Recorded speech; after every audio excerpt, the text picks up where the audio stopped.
Hey, Brian from SnakeBytes here. Is your snake not feeding? Is it a problem? Well, we're going to help you figure that out. You're watching SnakeBytes.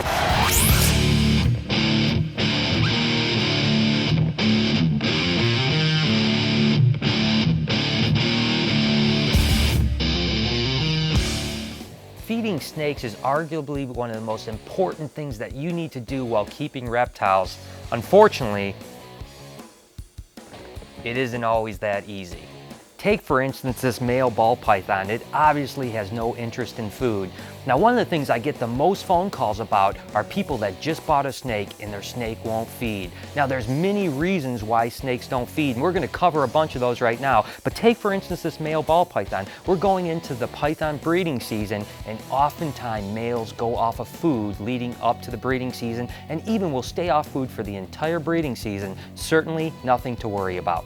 In fact, this female ball python was off of food for 12 months and just started feeding again about a month ago. For 12 months, she had no food. She started out at 2,000 grams and only lost 150 grams over that entire period of time. I kept an eye on her to make sure she looked completely healthy, but the truth is that ball pythons in particular can go long periods of times without food, and as long as they look healthy, you don't have to worry too much about it. Remember, they don't move a lot, so they don't burn a whole lot of calories. Now, even though she wasn't feeding, we were still offering them food, but we didn't make the mistake that a lot of people make when an animal isn't feeding and over-offer food. We just offered once a week, just as if she was feeding, and if she fed, great. If she didn't, we waited till the following week. It actually can be stressful for a snake that isn't feeding to get offered 2, 3, or even 4 times a week.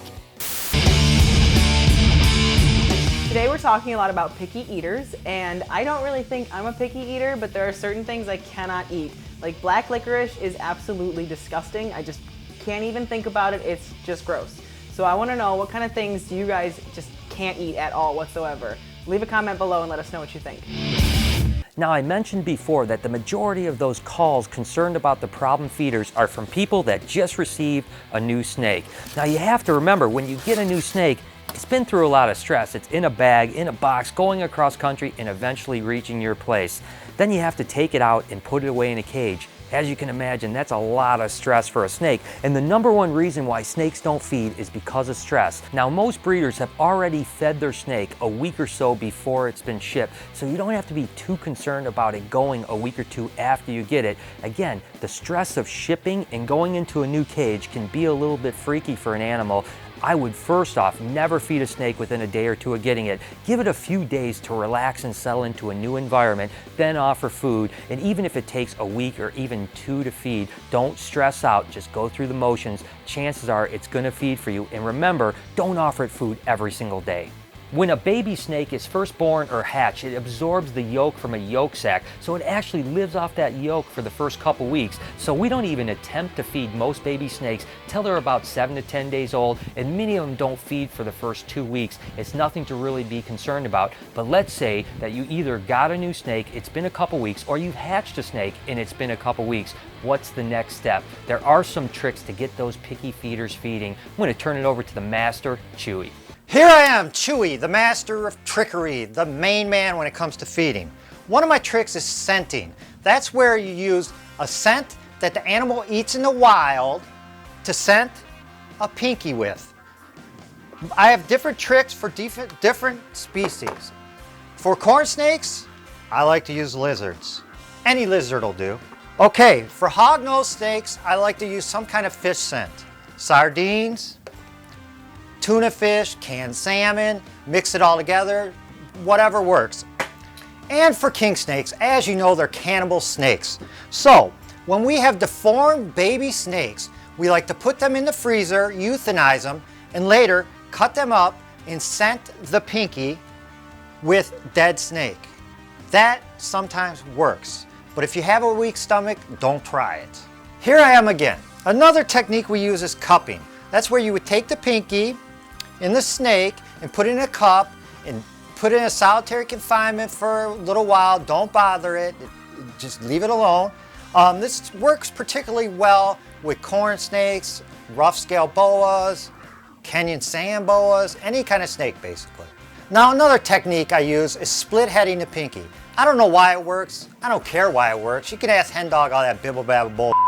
But what you do is you'll take the pinky, cut down the middle of the head, or sometimes cut the pinky in half, whatever works. Another technique I like to use is called hand feeding. It's basically where you just take your pinky, find your snake. I got all mine marked hand feed, and basically tease the snake with the pinky. This works well, and I mean really well, with hognose. Remember, these are baby snakes, and you're basically their mother. So try any trick.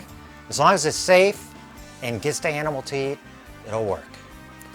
When all those techniques and tricks don't work, you really have two options. You can either force feed your animal or assist feed your animal. Now, we do force feed animals, but we use that as a last ditch effort because, to be honest with you, when you're force feeding an animal, it only really prolongs its life and oftentimes doesn't help it to actually feed. What we've had the best success with is assist feeding. It's not as traumatic for the animal, and it seems to help them actually start feeding. What I'll do with this little baby ball python that's been about a month without food since it hatched is I'll take a fuzzy mouse that's about the size of its head, and I really gently just pull the animal aside, and I just gently push it down just to the point where it's probably not going to be able to spit it up. Then I'll actually hook its teeth on the fuzzy, and this is the tough part, guys. You got to put it down super gently, and this may take a few times till the animal actually does it. Once you put it down gently, it's really important to just slowly let it go and be really careful. You don't want to make a lot of noise here. You want to walk away really gently and watch the animal from maybe 4 or 5 feet away so it doesn't see your movement. And after a while, this animal is going to give up trying to get it out of its mouth and decide that it's actually a better option to just go ahead and swallow it rather than sit there and try to get it out of its mouth. Now, what we've seen is several times of assist feeding an animal that just refuses to feed will oftentimes be enough to get that animal to feed readily on its own. As this little female ball python is finishing up, I can't stress to you enough, do not assist feed an animal after a week or two of not feeding.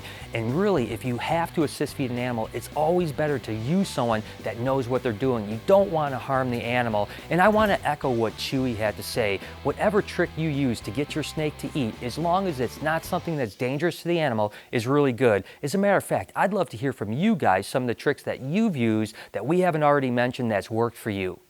All right, so here we are outside of Erebus. It's the largest haunted house in the entire world. It's in the Guinness Book of World Records. So I tell you what, I'm pretty scared because I get scared pretty easy. But fortunately, I'm going to have a camera kind of filming these guys' reactions. George, what do you think? I'm not scared. George is scared. He's been talking about all day how he's terrified. I'm a gangster. Gangsters don't get afraid. All right, well, let's get this going. Let's get inside, guys. I want to go out. Well, too late now. I can still George, go out. we didn't even start. I know. That's the point. This chicken door Still still got 45 minutes. Where's the? They got exit doors. They said they light up. If you pee yourself, you're leaving. Tim, can I hold your hand, Sam? You want to hold my hand? Yeah. You too. Somebody else. I'll hold I'm your sick. hand, John, come on, seriously. Oh, I thought that was Aaron at first. I'm like, what are you doing, dude? You're okay, George. We ain't gonna let nothing happen. I don't like this. So I don't come here. It looks like he's gonna pass out. Narcotics. I know, dude. I really am legit scared because. Injection of anal probe suggested. We're working on it. Damn, come on. All right, fine. Go, Joshy. I'll hold your hand, George. We got an alien invasion in foot. As you can see, we've caught one right here. We have one right here. So you know what we're gonna do to him? Kill him? Yeah, we're gonna kill him. Let's do it. Do me a favor, push this button right here for me, soldier. Do it.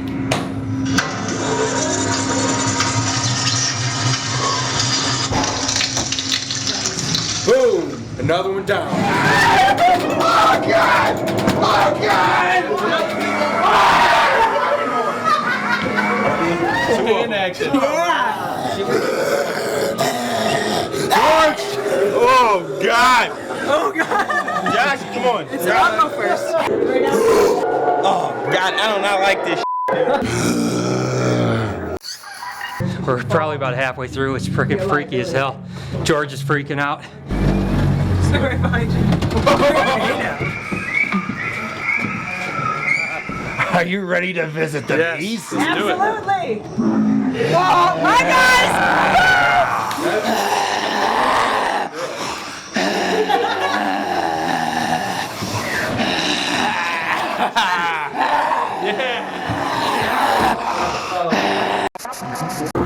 She made us take our glasses off. Something's gonna happen.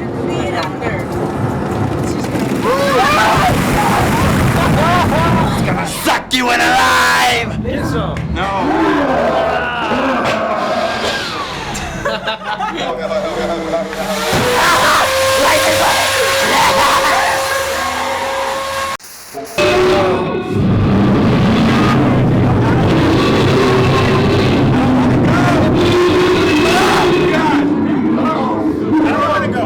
It's a big ass dinosaur right there.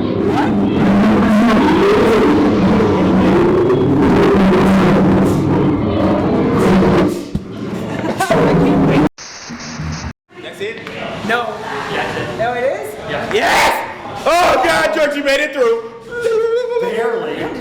That was like pretty awesome. I was scared. It was actually pretty good. Scared the shit out of me. No, I'll admit I was scared as this. And I liked it. I wouldn't do it again, but I liked it.